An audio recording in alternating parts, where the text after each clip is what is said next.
la grasa visceral, la grasa subcutánea y la grasa glútea. Como esta imagen igual les mostré en la anterior presentación, la que más está asociada a riesgo cardiovascular es la grasa visceral. Bueno, no, no la grasa subcutánea, y la grasa glútea igual, pero no está asociada a mucha comorbilidad como la grasa visceral. Este es un estudio en el cual han visto por genética qué genes predominaban en los pacientes que tenían aumento de la grasa visceral, los que tenían aumento de la grasa subcutánea y los que tenían predominancia de formar grasa en tejido glúteo femoral. Entonces podemos ver que esto es genético. O sea, lamentablemente acá no hacemos estudios genéticos, pero si nosotros realizamos un estudio genético, sí hay ciertos genes que predisponen a que uno acumule grasa en diferentes niveles. Lamentablemente la mayoría tendemos a acumular grasa a nivel visceral y eso está con predisposición genética, ¿no?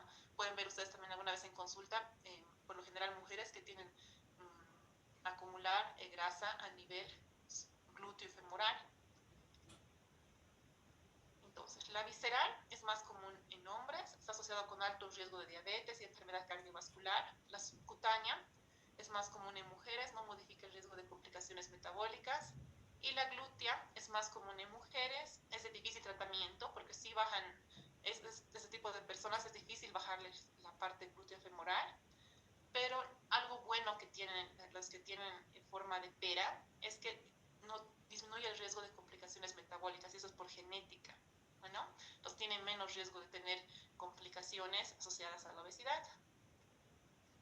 Luego, habíamos dicho el obeso metabólicamente sano, que tiene un índice de masa corporal mayor al 30%, y se define como, hay muchas definiciones en diferentes artículos, pero la general, la que todos llegamos a un acuerdo, es en que un paciente tiene un IMC más de 30, pero no tiene comorbilidades. Bueno, no tiene ningún dato de síndrome metabólico. En algunos estudios hay mucha divergencia porque en algunos estudios toman solo un parámetro de síndrome metabólico, en algunos no lo toman ninguno, pero podríamos decir que no tiene ningún parámetro de síndrome metabólico. Ya es más de 3 años que se documentó, pero acá va la pregunta. ¿Es un estado o es una etapa de la obesidad? Este estudio, igual se ha visto la parte biológica, genes, y se ha agrupado a un grupo de pacientes que tienen obesidad metabólicamente sana y obesidad metabólicamente no saludable. Y se ha visto que si bien cada grupo tenía características distintivas, los dos tenían características patológicas, como ser, si bien sus laboratorios acá estaban bien, tenían rigidez arterial, tenían disfunción diastólica subclínica, mayor masa en el ventrículo, acumulación, a mayor síntesis de triglicéridos en el tejido adiposo, la secreción de glucagona a 24 horas era alta, acumulación de diacilglicerol en el músculo. Entonces, con esto quiero concluir que no existe el obeso metabólicamente sano, sino es un estadio. Como podemos ver en este estudio, no es que está completamente sano, ¿no? Presenta características comunes con un obeso metabólicamente no saludable. Igual, por su mecanismo fisiopatológico pueden ser las monogénicas o las poligénicas. Las monogénicas, mutaciones en leptina, el receptor de leptina, propio melanocortina, y la poligénica, que es la más común. Y otro tipo de obesidad también, que está la obesidad sarcopénica. Acá hay una clasificación ya un poquito antigua, que es la de Acosta, que es muy interesante. ¿Por qué? Porque clasifica al paciente de acuerdo a las características que lo impulsa a consumir mayor cantidad de alimentos. Por ejemplo, el cerebro hambriento son pacientes que, a pesar de comer la misma cantidad que cualquier otra persona, no sienten saciedad. Bueno, estos tienden a consumir un 62% más de calorías que otra persona. Son cerebros hambrientos. Otro es el comer emocional. ¿Qué quiere decir? Estoy feliz, como. Estoy ansiosa, como. Estoy con estrés, como. Bueno, entonces esos tienden a comer 2 a 3 veces más con estados de ansiedad. El intestino lento se llama a personas que comen, luego a la hora ya tienen hambre, ¿no? Vuelven a comer, pasa la hora, tengo hambre, ¿no? Son personas que no satisfacerse con una porción normal de comida, pero a la hora ya tienen nuevamente hambre. Y los quemadores lentos son personas que a pesar de que hacen ejercicio, a pesar de que cuidan las calorías, cuentan calorías, no pueden perder peso. Bueno, entonces hay ese tipo también de pacientes que, pero para verificar realmente si es un paciente de quemador lenta, tendremos que preguntar un recordatorio de 24 horas, porque hay pacientes que te dicen en consulta, doctora, yo me alimento sano, hago ejercicio y no puedo bajar de peso. Pero ya cuando hacemos la anamnesis de todo lo que consume, vemos que realmente no es que come sano, ¿no? Pero obviamente hay pacientes que sí son quemadores lentos.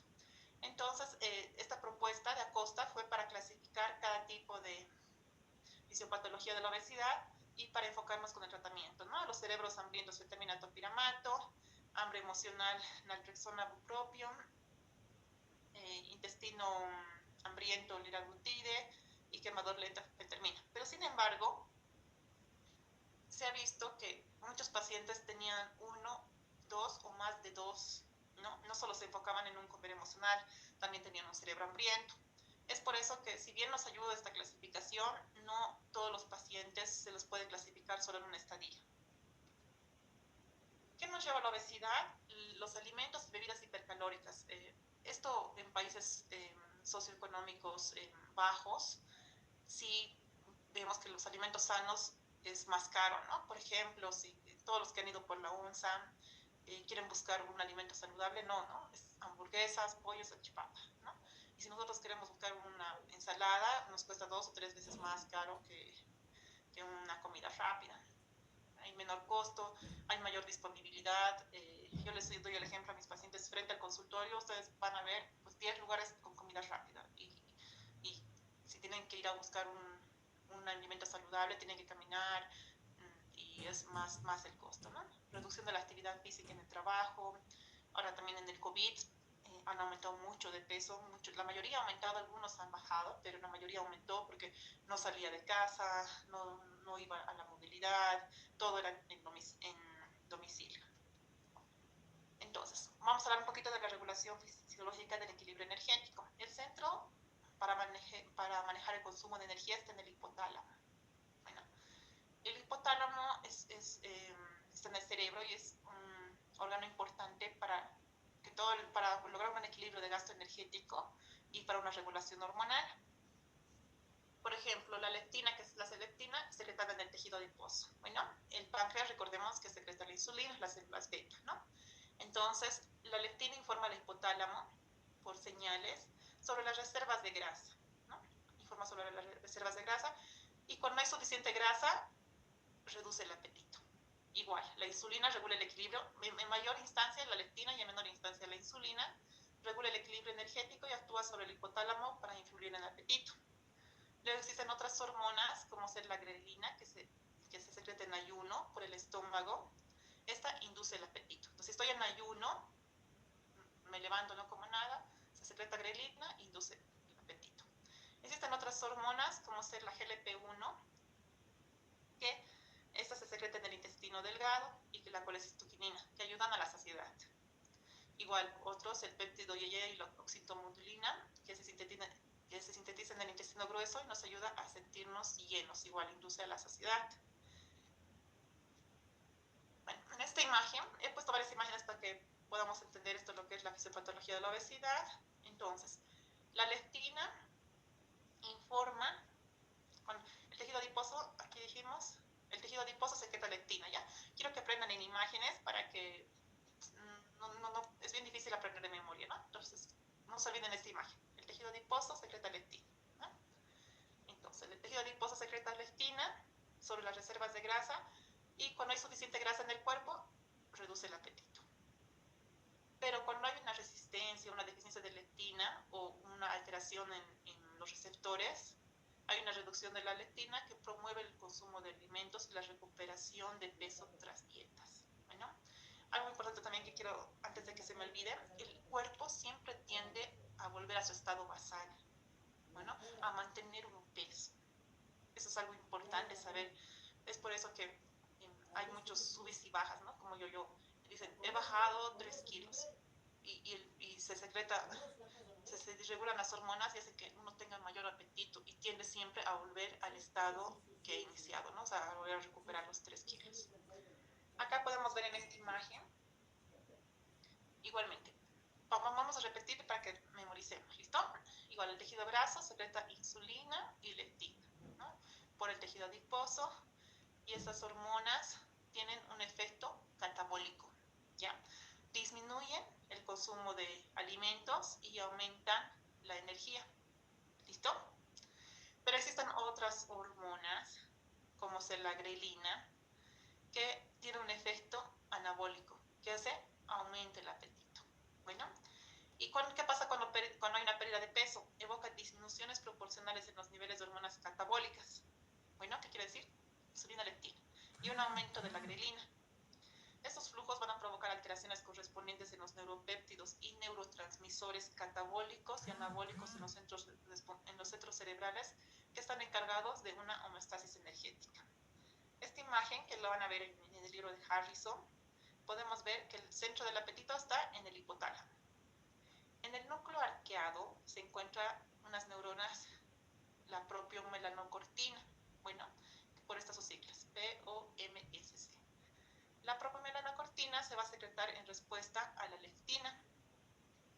Estimula a la propiomelaanocortina y la propiomelaanocortina va a inducir a la MSH, subunidad alfa, hormona estimulante de melanocitos, y esta va a estimular a este receptor que es en MC4R, ¿ya? Estos tienen una regulación positiva. Bueno, no se olviden, leptina, propiomelaanocortina, este estimula a la alfa MSH y beta, y esta al MC4R. Bueno, esta es la regulación positiva. ¿Cuál es la regulación negativa? Existe otra parte del hipotálamo, que es la AGRP, que es el péptido relacionado con el aguati. Bueno, esta tiene una inhibición negativa.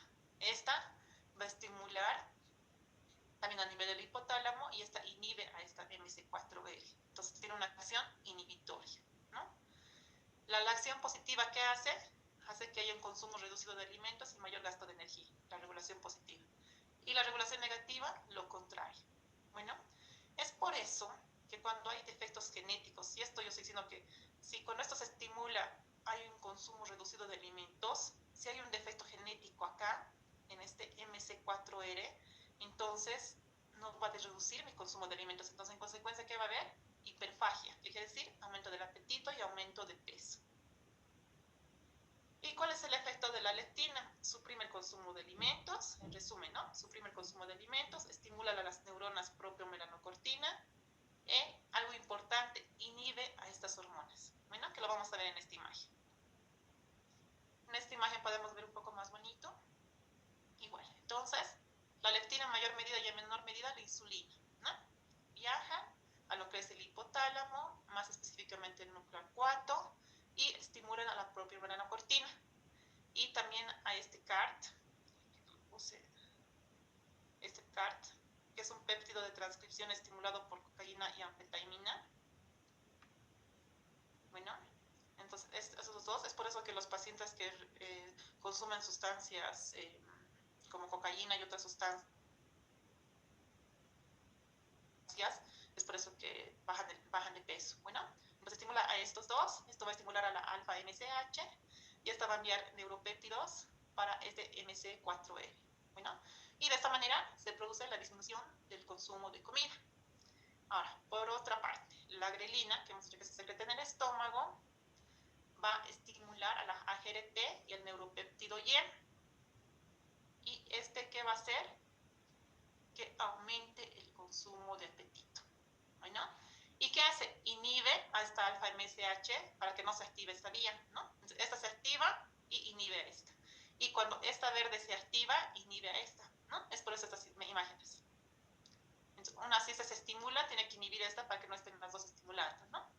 Entonces, eso en sí es la fisiopatología de las hormonas.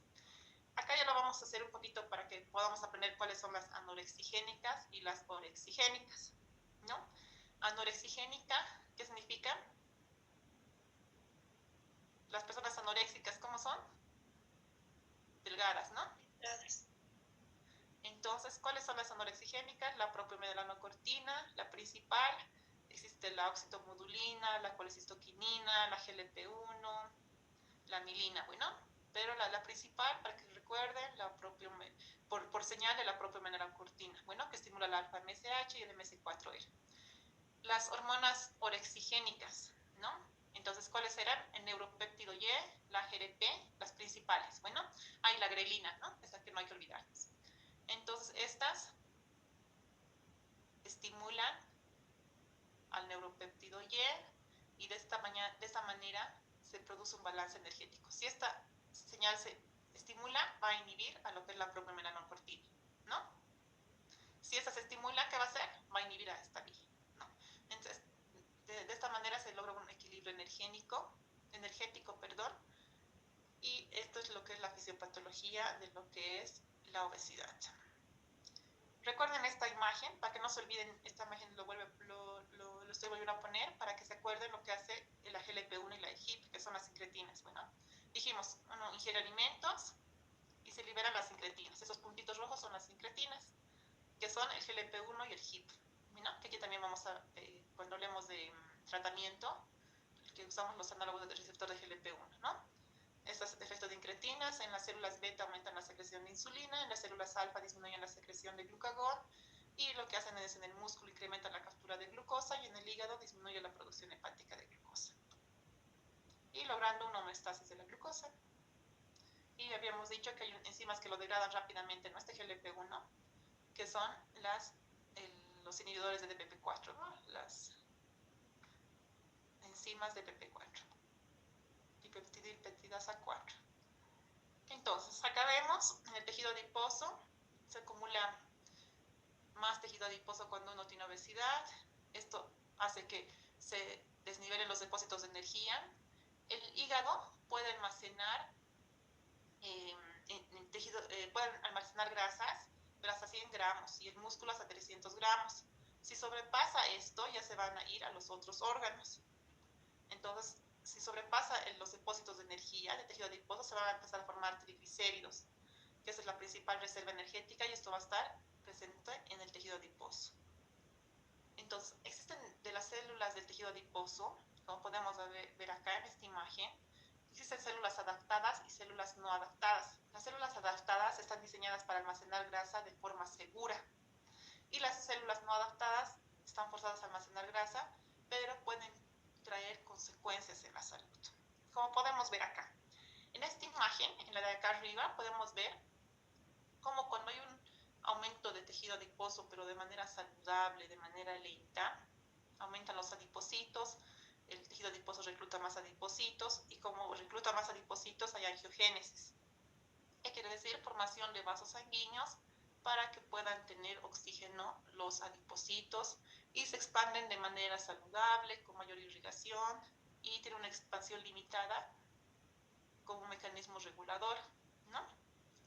Entonces, como hay un mecanismo regulador, están bien irrigadas y no hay fibrosis. Bueno, si bien hay inflamación, no hay fibrosis. En cambio, cuando un paciente aumenta de tejido adiposo de manera no saludable, entonces se expande, ¿no? ¿Qué hacen los adipocitos? Crecen. Como podemos ver acá, estaban pequeños. Aquí crecen, ¿no? Crecen. Como crecen de manera rápida, se hipertrofian esos adipocitos, no hay suficiente vascularización para que les dé energía como acá. Entonces, como no hay suficiente vascularización, entran en hipoxia. Entonces, entran en hipoxia, aumenta la AHIF1 alfa, que es el factor inducible por hipoxia, y esta hipoxia hay que haya mayor inflamación, atrae citocinas inflamatorias y hay hipoxia, ¿no? Es bien importante saber qué es lo que pasa. Y a medida que pasa esto, sí hay aumento de la resistencia a la insulina. Igual podemos ver, si este tejido adiposo sigue aumentando, igual va a llegar a haber hipoxia y inflamación, ¿no? Acá podemos ver cómo la grasa secreta lectina, y si lo hace de una manera, si el paciente es saludable, va a ser sensible a la lectina. Y esta lectina, esa grasa van a liberar adipocinas, y estas adipocinas va a hacer que haya mayor sensibilidad a la leptina y a la insulina en los tejidos periféricos. ¿A qué me refiero con tejidos periféricos? Músculo, hígado, y aumenta la sensibilidad a la insulina en caso de requerimiento y hay un equilibrio. Bueno, hay un equilibrio porque aumenta la sensibilidad a la insulina, disminuye el índice de masa corporal, aumenta el consumo de glucosa, pero es un equilibrio energético. ¿Qué pasa en la obesidad? ¿No? Aquí la leptina es sensible en los tejidos periféricos y la insulina. ¿Qué pasa en la obesidad? Aumenta la leptina, pero hay resistencia a la leptina. Recuerden lo que habíamos hablado de resistencia a la insulina, es igual a algo similar. Hay resistencia a la leptina, y cuando hay resistencia a la leptina, los órganos periféricos, el músculo, el hígado, empieza a hacer resistencia a la insulina, a acumular ácidos grasos, y empieza a haber resistencia a la insulina a nivel periférico, a nivel del hígado, empieza a haber lipotoxicidad, y con estos vienen las comorbilidades asociadas a la obesidad. Entonces, como podemos ver, también liberan interleucinas. Entonces, es por eso que la obesidad es un estado inflamatorio crónico. Las causas de la obesidad es un desbalance entre la ganancia, el consumo de calorías y las calorías gastadas. ¿A qué me refiero con consumo de calorías? Me refiero a que nosotros comemos, desayunamos, almorzamos y cenamos, y no solo hay que ver eso, ¿no? Hay que ver todos los extras que hemos comido. Se dice que si uno incluso aumenta 7 kilocalorías por día, a la larga, a pesar de que en un día no es mucha cantidad, a la larga sí llega a influir en el peso, en la salud, en las hormonas, en la liberación de citocinas inflamatorias. Y las calorías gastadas, ¿a qué me refiero con calorías gastadas? Si bien estoy comiendo un almuerzo y no salgo de mi casa porque es sábado y quiero quedarme en casa, entonces no estoy quemando lo que estoy comiendo. Entonces hay un desbalance entre lo que yo consumo y lo que gasto. Pero esto está influenciado por muchos factores. Influencia del entorno social, la industria alimentaria, el entorno de la actividad física. La mayoría de las personas que tienen obesidad hacen poca o nula actividad física. Es importante los aspectos psicológicos individuales que hay que tomar en cuenta. Esto en uno de los primeros aspectos para tomar en cuenta. Si el paciente tiene depresión, ansiedad, está comiendo porque por querer tener un estado de alegría en el momento que come, pero luego se pierde